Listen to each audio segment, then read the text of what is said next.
Cara menggunakan alat ukur hidrolik. Ya, itu adalah materi yang akan kita bahas pada hari ini, dimana mungkin beberapa ada yang udah pernah dijelaskan ya, tetapi kita agar adil, jadi kita tidak ada salahnya untuk mengulangi lagi. Oke, sebelumnya Assalamualaikum warahmatullahi wabarakatuh. Yang pertama, alat ukur hidrolik. Sebelumnya sudah kita pelajari apa itu dan fungsinya. Yang pertama ada full pressure gauge, ya. Apa itu full pressure gauge? Ya, ini adalah bentuk bagian dari full pressure gauge. Ya, yang ada beberapa.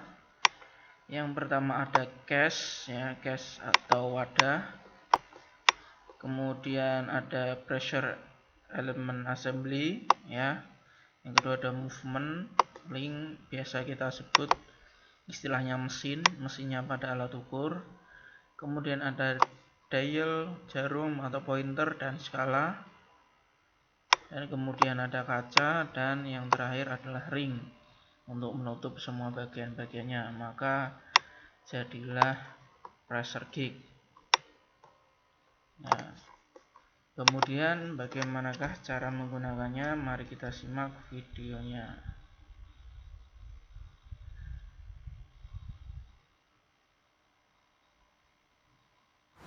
Hey guys, Chris Fix here today. I'm going to show you how to use a fuel pressure tester to check the fuel pressure of your vehicle. In this case, we'll be looking at a 96 Corvette, but this will apply with pretty much any vehicle. And the reason why you would test your fuel pressure is because your car is running weird, it's not starting right. You need three main things to get a car to run, and it's air, fuel, and spark. So we're going to look at the fuel part of this, and I'm going to show you how to use the fuel pressure tester to diagnose your fuel system.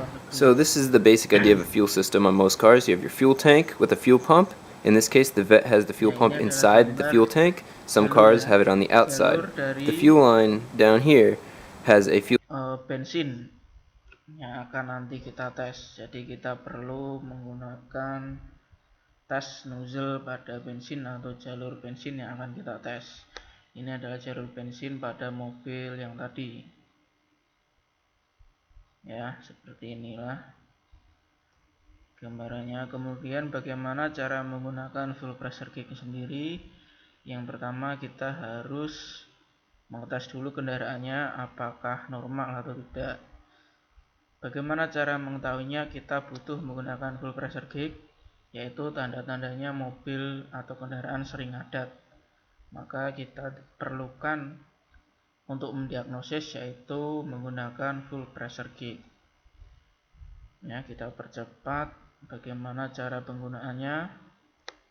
Ya, yang pertama kita masuk pada blok mesin atau mesinnya sendiri, kemudian kita cari jalur bensin. Karena kita ini menggunakan nanti mengetes jalannya atau injeksinya atau masuknya bensin pada mesin.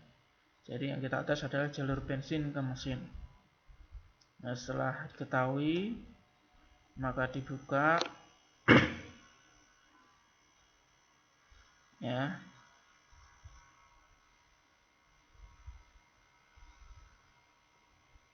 Kemudian dipasang pada selang full pressure gauge-nya.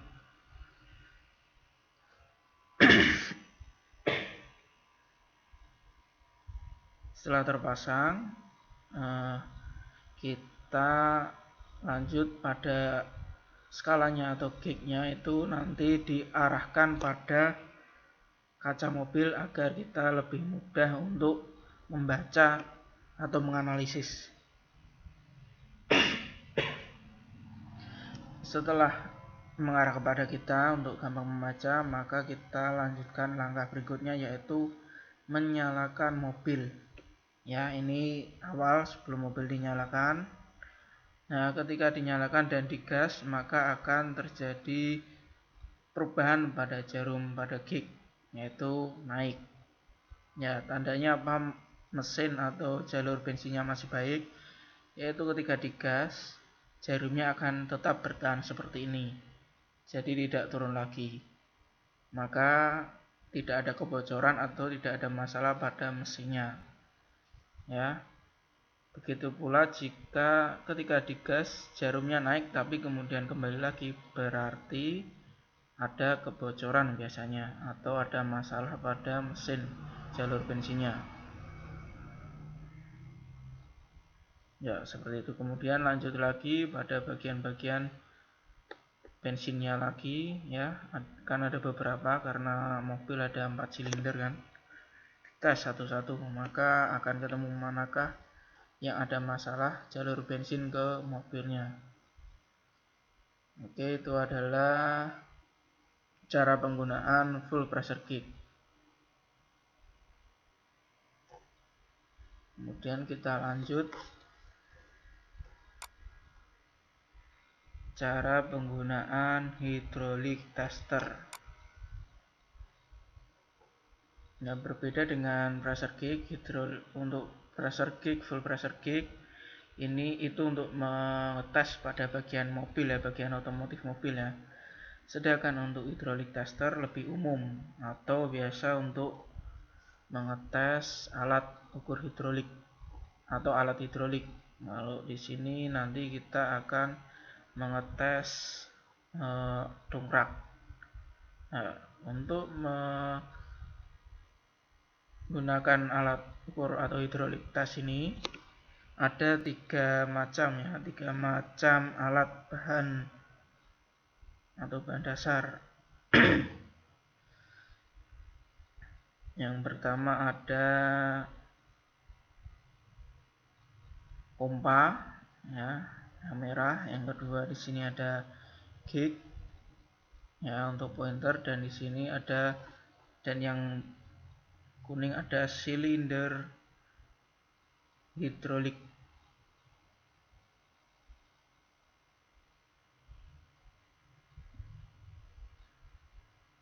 Ya, ada 3 material pokok.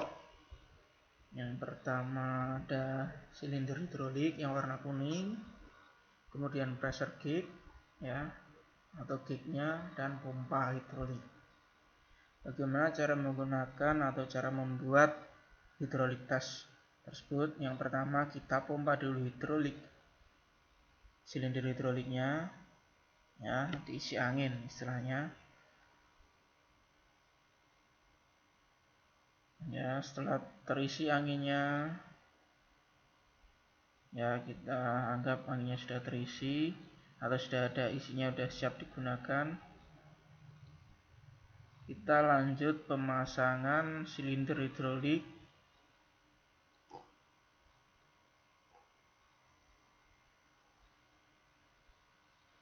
dipasang pada gignya tadi, pressure gignya tadi. Ini agak lemot videonya ya.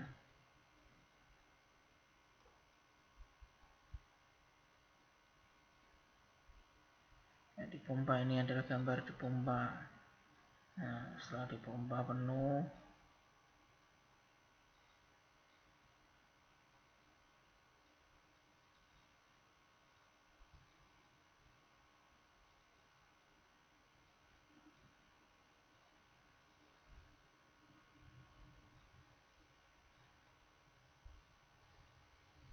maka copot dulu tentunya,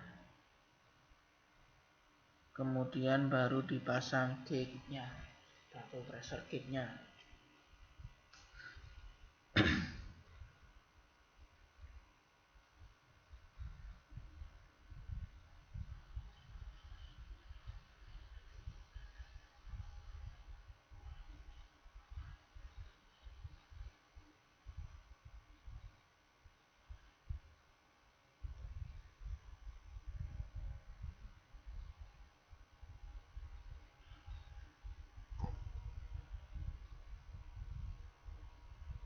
Kita cepatkan. Ya, ini sudah terpasang ya. Setelah terpasang, maka kita butuh bantuan ya yang seperti ragum ya. Kita menggunakan ragum. Ragum gunanya untuk apa? Ragum gunanya untuk menjepit hidrolik test tersebut. Nah, bentuknya akan seperti ini. Nanti bagaimanakah cara kerjanya kita untuk mengetes hidrolik atau untuk mengetes dongkraknya? Yang pertama langkahnya adalah dongkrak istilahnya kita press pada hidrolik tester tersebut.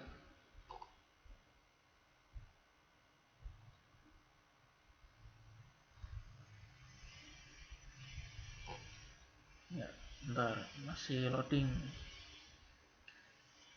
Ketika sudah istilahnya di press, maka akan ketahuan nanti gignya ini akan bergerak naik atau turun.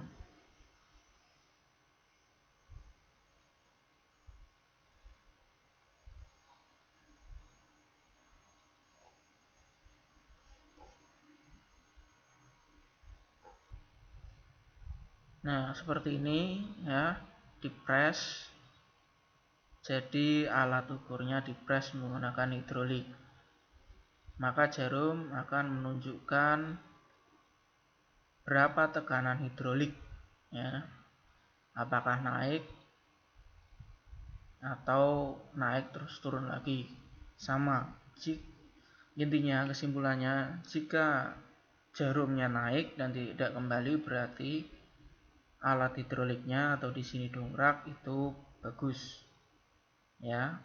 Ketika naik tapi turun kembali, maka ada kerusakan atau ada kebocoran pada alat hidrolik. Ya, seperti pada contoh, di sini jarumnya masih tetap di atas, tidak turun kembali berarti dongkraknya bagus.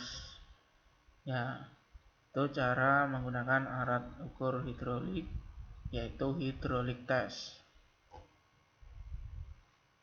Kita lanjut lagi, sekarang ada nozzle tester dulu.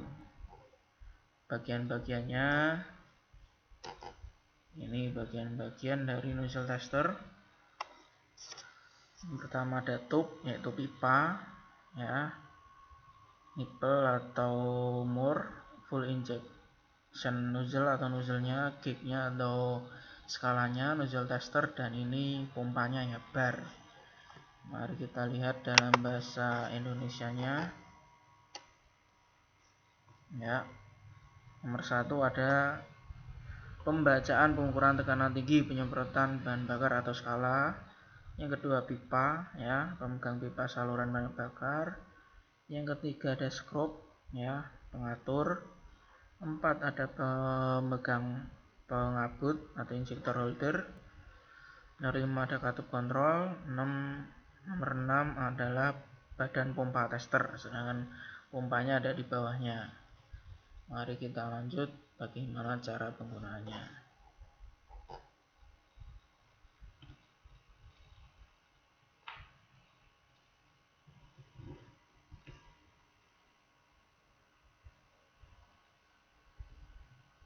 Untuk yang kita lihat ini adalah cara penggunaan dari nozzle tester untuk solar atau diesel ya.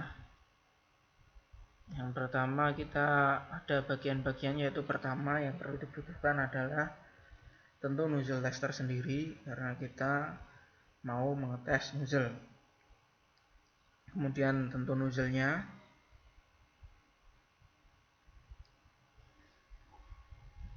ya.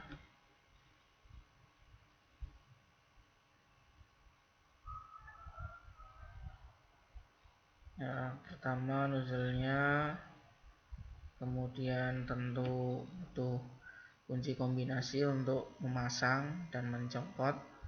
Kemudian ada bagian dari nozzle testernya, pipa ya tadi ya.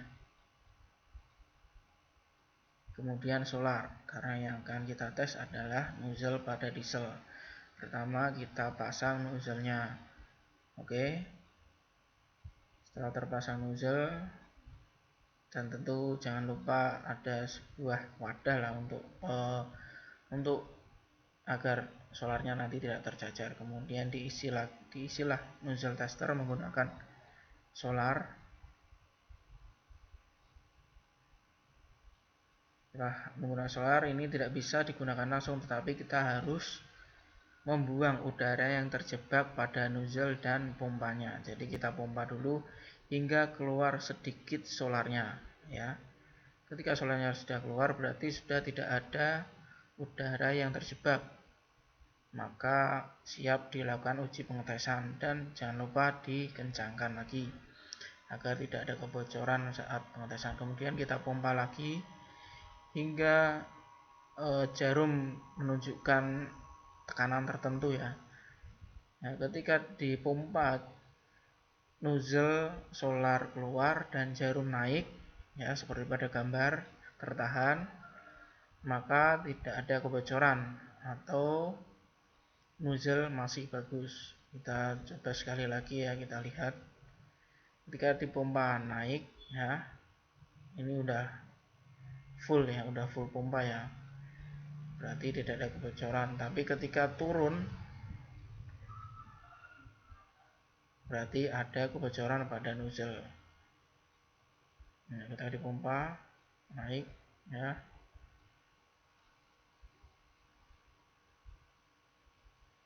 Intinya kesimpulannya adalah untuk mengetahui ada kebocoran atau tidak dan tekanannya normal atau tidak.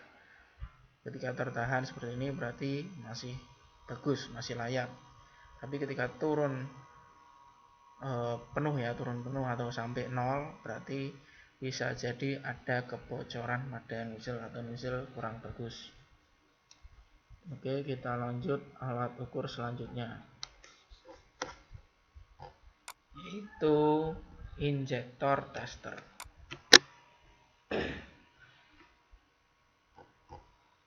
Ini langkah kerjanya atau cara penggunaannya lebih panjang, ya, karena kita tidak hanya menggunakan tenaga manusia, ya, untuk mengetes, ya, tetapi menggunakan ada listrik dan sebagainya. Jadi injektor tester ini alatnya lebih canggih dari yang sebelumnya. Langkah pertama yaitu tentu kita lepas injektornya, ya, injektor pada mesin, karena yang akan kita tes adalah injektor.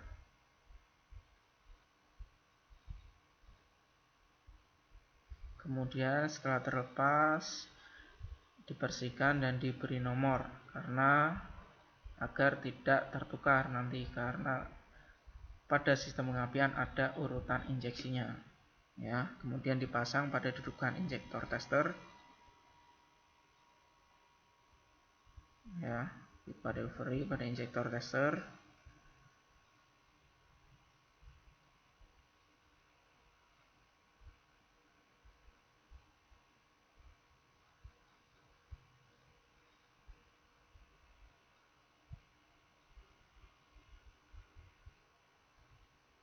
Jangan lupa dikencangkan.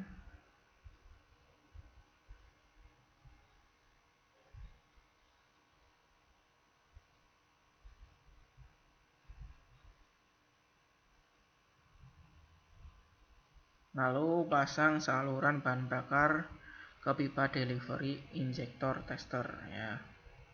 Ini untuk mengirim bahan bakar yaitu bensin boleh solar.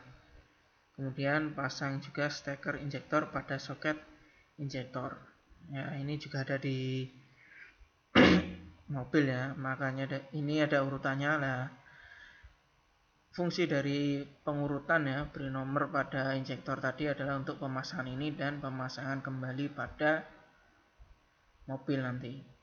Ya, urutannya, ya, ada nomornya 1 2 3 4. Kemudian hidupkan injektor tester dengan menekan tombol power. Kemudian atur item selection ke arah uniform sprayability test, ya, diatur. Nah, itu ada tulisannya. Kemudian RPM itu atur putaran.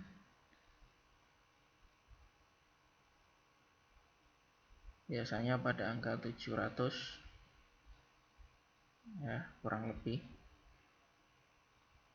Kemudian kita tekan run atau jalan.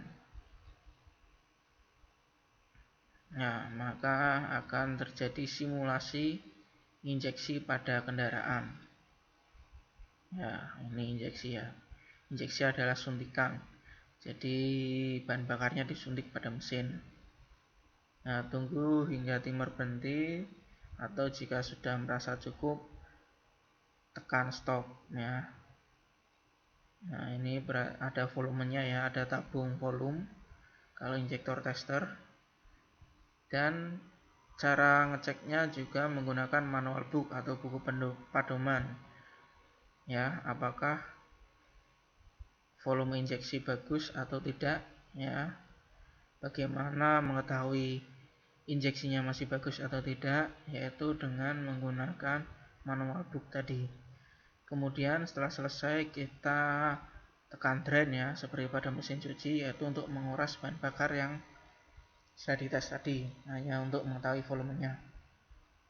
Ya, itu cara penggunaannya menggunakan injektor tester, menggunakan volume.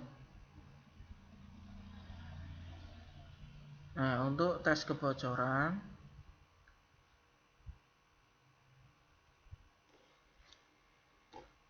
ini menggunakan timer ya, dan juga jarum sistem pressure ini yang ada di sini. Kemudian tekan run ya. Sama, jika jarumnya naik ya, tidak turun, berarti injektornya kemungkinan bagus atau tidak ada kebocoran ya. Kemudian tunggu hingga timer selesai dan hasil uji kebocoran pada manual book. Nah, ini gunakan ohmmeter dan sebagainya.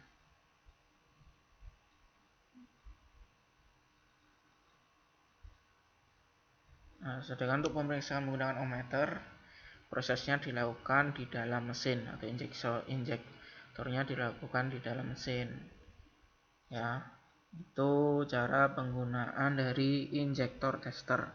Perbedaannya, kita butuh buku pedoman atau buku panduan atau manual book ya. Setelah selesai kita lepas dan kembalikan seperti semula. Kemudian ya, yang terakhir adalah manifold AC. Manifold AC ini tidak ada pada pelajaran kita ya, otomotif ya, karena ini lebih pada pengetesan pada AC atau biasanya ada di jurusan kelistrikan atau ITL. Tetapi tidak ada salahnya kita untuk mengetahui bagaimana dan apa itu manifold AC. Mari kita lihat.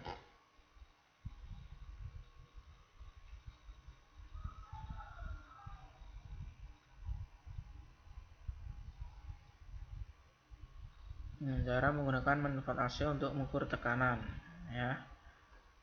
Ini dibantu dengan tutorial Pak Habib ya. Ini adalah bagian-bagian dari manifold AC ya. Yang di sebelah kiri ada warna keran warna biru, yaitu untuk mengukur tekanan rendah, sedangkan keran warna merah untuk mengukur tekanan tinggi, pada freon ya. Jadi pada gig yang merah ini untuk tinggi dan yang biru ini untuk yang rendah.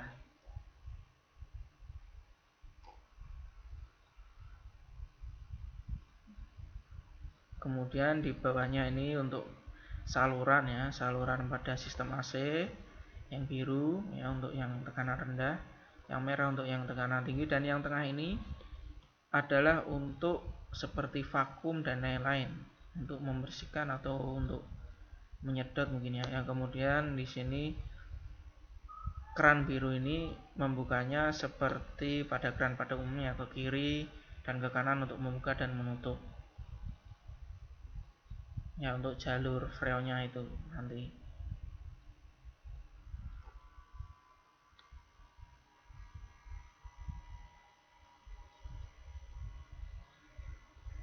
Nah, bagaimanakah cara menggunakannya?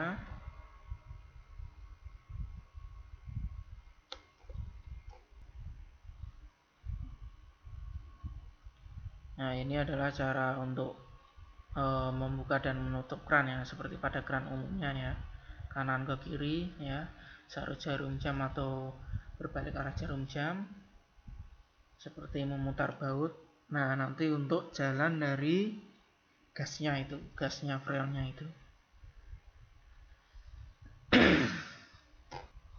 Nah, kemudian ini adalah cara untuk memasang ya.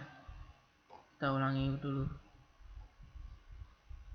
Ya, ketika sudah dibuka jalur freonnya, baru kita sambungkan yang tadi yaitu selangnya.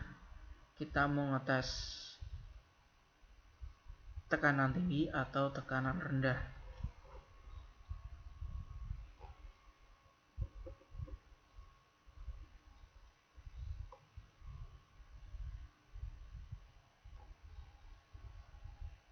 Nah, kita coba tes tekanan tinggi.